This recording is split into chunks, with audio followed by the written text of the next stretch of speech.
আসসালামু আলাইকুম রহমতুল্লাহি ওবারাকাতুহ। জামাত নাম পরিবর্তন করে তারপর রাজনীতি করা উচিত। অনেকেই মনে করেন যে জামাত ইসলামীতে আসলে মতানৈক্য নেই, কিন্তু বাস্তব সত্য হচ্ছে যে জামাত ইসলামীতেও আসলে মতানৈক্য রয়েছে।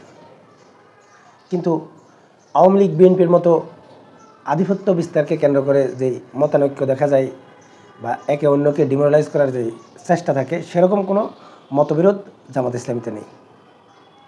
কিন্তু জামাতের গঠনতন্ত্র এবং কি জামাতের রাজনীতির পলিসি নিয়ে অনেকের মধ্যে মতানৈক্য রয়েছে। যেমন এই যে ব্যারিস্টার আব্দুর রাজ্জাক জামাত ইসলামী থেকে যে পদত্যাগ করলেন, এটারও কিন্তু একটা কারণ রয়েছে। তাই জামাতের অনেকেই মনে করেন যে যেহেতু জামাত 1971 সালে স্বাধীনতার বিরোধিতা করেছে, তাই জামাতের নাম পরিবর্তন করা উচিত। জামাত ইসলামীর এই বিগত রাজনীতির ইতিহাসে জামাতকে নিয়ে যত সমালোচনা সব কিছু হচ্ছে 1971 সাল কেন্দ্রিক। মানে 1971 সালে জামাত স্বাধীনতার বিরোধিতা করেছে, তারা রাজাকার আল বদর আল শাম বাহিনী গঠন করেছে। এমনকি জামাতের বিরুদ্ধে যত অভিযোগ এবং যত প্রপাগান্ডা সব কিছু কিন্তু 1971 সাল কেন্দ্রিক। এবং জামাত ইসলামীর কিন্তু অন্যান্য সব দিকে কিন্তু সুনাম রয়েছে জনগণের কাছে, কিন্তু 1971 বিষয়ে আসলে জামাত যে স্বাধীনতার বিরোধিতা করেছে এটাকে আসলে এড়িয়ে যাওয়া জামাতের পক্ষে আসলে সম্ভব না।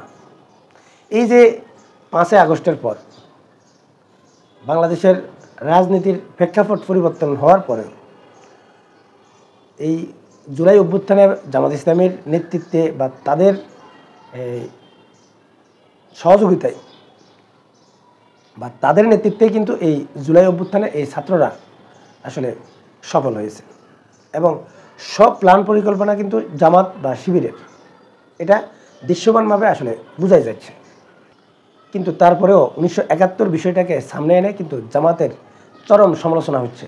আর এখনও কিন্তু সে 1971-এর গানটাই কিন্তু গাওয়া হচ্ছে। মূল কথাটা হচ্ছে যে 1971 সাল বা 1971 সালের জামাতের যেই কার্যক্রম, এটা জামাতকে আসলে অনেকটাই ডিমোরালাইজ করে রেখেছে।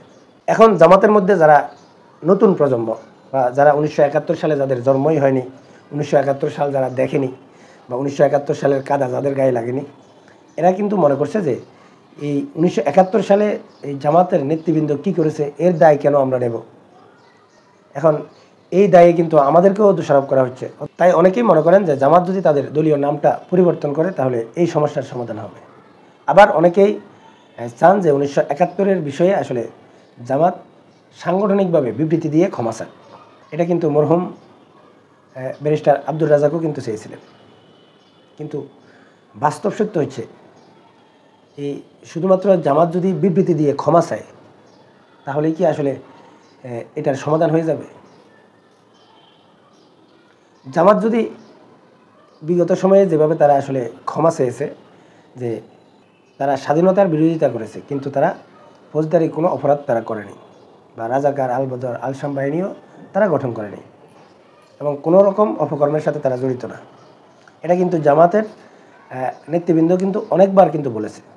এমনকি 1971 সালে জামাতের ভূমিকা ভুল ছিল এটাও কিন্তু জামাতের নেতৃবৃন্দরা বলেছে। তাহলে ক্ষমাটা আসলে কিভাবে চাইবে আর কিভাবে ক্ষমা চাইলে আসলে জামাত 1971 সাল থেকে বা এই 1971 সালের যেই অপবাদ রয়েছে তাদের বিরুদ্ধে এটা থেকে মুক্তি পাবে? বাস্তবিক অর্থে জামাত যদি এখন এই সাংগঠনিকভাবে একেবারে বাংলাদেশের সব মিডিয়াকে ডেকেও যদি আসলে এই 1971 নিয়ে যদি ক্ষমা চায়, বাস্তবিক অর্থে তারপরেও জামাতকে নিয়ে একই সমালোচনা থাকবে। তখন যদি বলে যে তারা তো ক্ষমা চেয়েছে তাহলে আবার এই ব্যাপারটা কেন, তখন বলবে যে তারা এই 1971 সালে যে গণহত্যা চালিয়েছে সেটার বিষয়ে ক্ষমা চাইতে।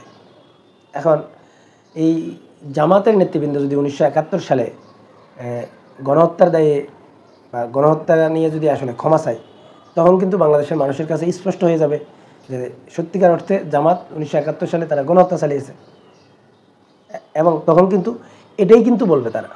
মূল কথাটা হচ্ছে এই 1971 বিষয় কিন্তু তাদেরকে ছাড়বে না, যদিও তারা আসলে ক্ষমাও চায়, তারপরেও তাদেরকে নিয়ে এটা রাজনীতি হবেই।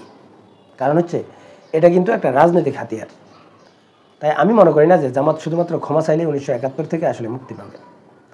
এছাড়া যদি জামাতের নাম পরিবর্তন করা হয় তাহলে কি আসলে এই অপবাদ থেকে তারা মুক্ত হবে? বাস্তবিক অর্থে আমি সেটাও মনে করি না। কারণ হচ্ছে এই যে এবি পার্টি গঠন করা হলো জামাত থেকে বেরিয়ে, কিন্তু তাদেরকে কিন্তু জামাতের বি টিম বলা হচ্ছে। মানে জামাত যদি নাম পরিবর্তনও করে তখন কিন্তু আর বি টিম বলবে না, তখন বলবে যে নতুন বোতলে পুরনো মদ, এরাই স্বাধীনতা বিরোধী দল। ঠিক এই স্বাধীনতা বিরোধী এই নামটা কিন্তু তাদের পিছনে থাকবেই, কারণ হচ্ছে এটা রাজনৈতিক উদ্দেশ্যে বলা, এবং এটাই হচ্ছে রাজনীতির মূল হাতিয়ার, তাদেরকে ডিমোরালাইজ করার। অতএব এটা তারা অবশ্যই বলবে, এটা নিয়ে যত রকম যুক্তি দেখানো দরকার সব কিছু করবে। যদি মনে করেন যে এই নাম পরিবর্তন করলে বা এই ক্ষমা চাইলে যদি সব শেষ হয়ে যেত, তাহলে এই যে জামাত নেতাদেরকে যে যুদ্ধ অপরাধী হিসাবে সাব্যস্ত করে তাদেরকে মৃত্যুদণ্ড দেওয়া হয়েছে, তারপরেও আবার জামাতের কি বিচার করবে? আর কি বিচার বাকি আছে? জামাতের মধ্যে যতজন ব্যক্তি যুদ্ধ অপরাধের সাথে জড়িতের অভিযোগ উঠেছে প্রত্যেককে ধরা হয়েছে এবং প্রত্যেকের বিচারও করা হয়েছে, এবং বিচার করার পরেও তাদেরকে সেম দোষী সাব্যস্ত করা হয়, স্বাধীনতা বিরোধী দল বলা হয়।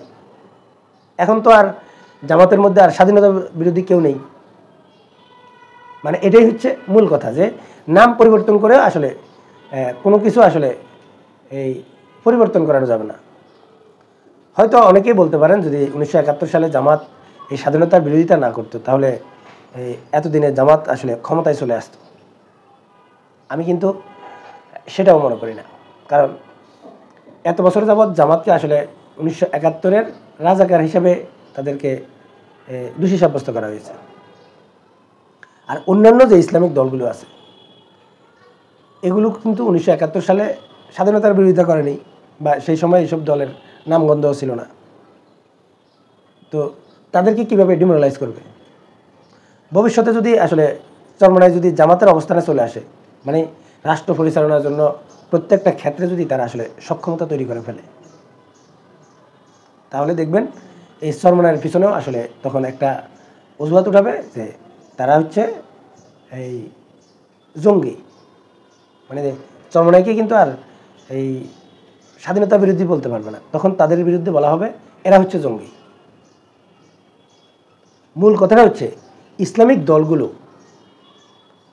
যখন উন্নতি করবে এবং তারা ক্ষমতায় যাওয়ার সম্ভাবনা তৈরি হবে, তখন তাদেরকে যে কোনো একটা অজুহাতে কিন্তু তাদেরকে ডিমোরালাইজ করবে, সেটা জঙ্গি নামে হোক বা স্বাধীনতা বিরোধী নামে হোক বা অন্য কোনো নামে হোক। তাই আমি মনে করছি যে যারা জামাত ইসলামের মধ্যে মনে করেন যে জামাত ইসলামের নাম পরিবর্তন করলে আসলে এই সমস্যার সমাধান হবে, আবার অনেকেই মনে করেন যে 1971 প্রশ্নে আসলে ক্ষমা চাইলে আসলে সব কিছু শেষ হয়ে যাবে, আপনাদের ধারণা বলুন। কারণ এটা একটা রাজনৈতিক উদ্দেশ্যে রাজনৈতিক বক্তব্য। অতএব আপনি যদি ইচ্ছাকৃতভাবে এই সব সময় রাজনৈতিক উদ্দেশ্যে প্রতিপক্ষকে গায়েল করার জন্য বা একটা দলকে গায়েল করার জন্য আপনি যদি একটা ন্যারেটিভ সামনে আনেন, তাই এই ন্যারেটিভটা আপনি কখনো বাদ দেবেন না, এটা সব সময় বলতেই থাকবে। আর মিথ্যাও যদি কেউ বারবার বারবার বারবার বলতে থাকে, তখন মিথ্যাটাকেও আসলে সত্যের মতো মনে হয়। এটা হচ্ছে প্রকৃত বাস্তবতা। আশা করছি আমি কি বোঝাতে চেয়েছি বুঝতে পেরেছেন। জাযাকাল্লাহু খাইরান।